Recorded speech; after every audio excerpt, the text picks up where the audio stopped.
Canada के प्रधानमंत्री Justin Trudeau की लोकप्रियता तेजी से घट रही है। अगर कनाडा में आज चुनाव हो जाएं, तो ट्रूडो अपनी कुर्सी गंवा बैठेंगे। और ये बात हम ऐसे ही नहीं कह रहे हैं, ये एक सर्वे के बाद सामने आया है। जुलाई 2022 के एक सर्वे में ज्यादातर कैनेडियन लोगों ने कहा था कि वो पिछले 55 साल के सबसे खराब प्रधानमंत्री हैं। ये सिर्फ एक उदाहरण है कि किस तरह ट्रूडो अपने देश में बतौर राजनेता अपनी लोकप्रियता लगातार खो रहे हैं।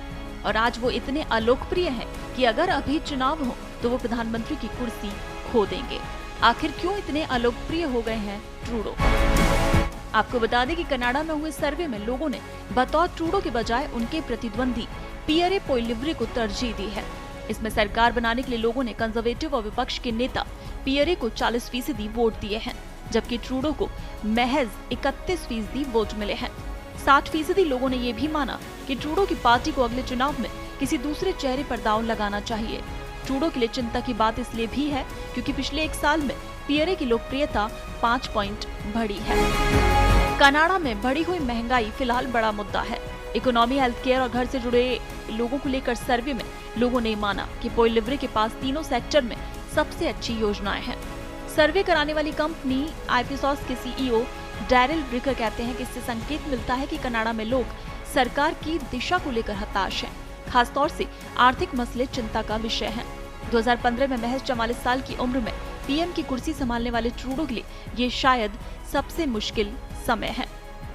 ट्रूडो अचानक अलोकप्रिय नहीं हुए हैं। अपने पहले कार्यकाल से लेकर अब तक वो ऐसे विवादों में खुद को चाहे अनचाहे जोड़ते रहे हैं, जिन्होंने उनकी इमेज को नुकसान पहुंचाया।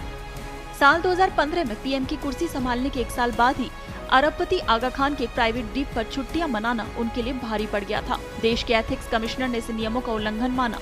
ट्रूडो ने वादा किया था कि वो छुट्टियों के लिए वॉचडॉग से मंजूरी लिया करेंगे। पिछले साल अगस्त में कोस्टा रिका में परिवार संग मनाई गई छुट्टी को लेकर भी वो लोगों की गुस्से का शिकार बने। उन्हें टीवी कोस्टा रिका में एक बड़े प्राइवेट जेट से बिना मास्क पहने ही उतरते देखा गया था।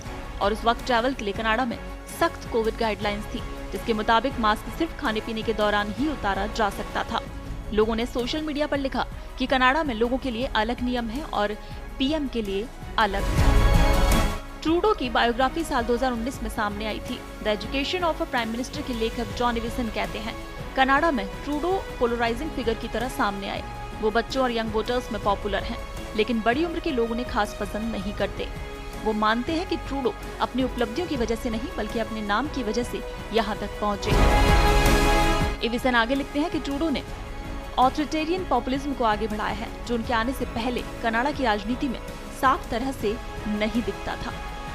कनाडा में आर्थिक हालात अभी अच्छे नहीं हैं। ऐसे में अलगाववादियों को लेकर ट्रूडो की नरम नीति अब उन्हें पूरी तरह से उन्हें खुलेआम समर्थन देने में तब्दील हो गई। पिछले चुनाव यानी 2021 में ट्रूडो की सरकार को स्पष्ट बहुमत नहीं मिला था।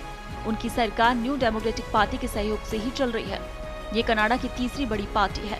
ये बात भी किसी से छुपी नहीं कि पार्टी के नेता जगमीत सिंह खालिस्तान समर्थक रैलियों में हिस्सा लेते रहे हैं। ऐसे में अपने घरेलू चुनौतियों से घिरे ट्रूडो अलगाववादियों का समर्थन कर रहे हैं। जानकार मानते हैं कि यही वजह है कि अपनी गिरती लोकप्रियता और घरेलू मोर्चों की चुनौतियों के मद्देनजर राजनेता कई बार डाइवर्जन पॉलिटिक्स यानी ध्यान हटाने की रणनीति अख्तियार कर रहे हैं। और इस वक्त ट्रूडो भी ऐसा ही करते दिख रहे हैं।